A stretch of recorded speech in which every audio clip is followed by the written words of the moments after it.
রক্তে আগুন লেগেছে। রক্তে আগুন, এই ও ধর আমার হাতে ওঠ।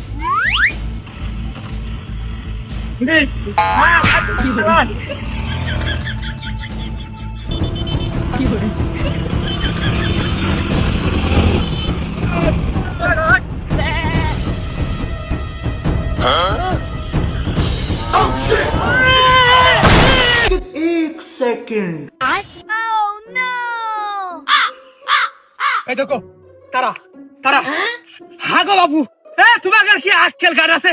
তুমি একটা কাজের মতো কাজ করেছো। হ্যাঁ মুরব্বী, আপনার তো গাড়িও নেই কাছে, তার মানে অপরাধও নেই। আপনাকে ভুল ভাল মামলা দিছি अच्छा নাকি জোর করে সিটারি করে আপনার কাছ থেকে টাকা পয়সা নিয়েছি? ধুর বাবু, ও সব কথা তুমি বাদ দাও। গরুটা মরে গেল, তা মরার আগে 2 বালতি পানি ওর জুটলো না, আর তোমার কোনে একটুকুনি ঘাই গুতা লেগেছে, তুমি জেলো যন্ত্র হচ্ছে ঘুরে বেড়াচ্ছ, কি সুন্দর করে ব্যান্ডেজ করে ঘুরে বেড়াচ্ছ, আর আমার সেই গরুটা মরে গেছে, মরার আগে 2 বালতি পানি তো দিতে পারতে।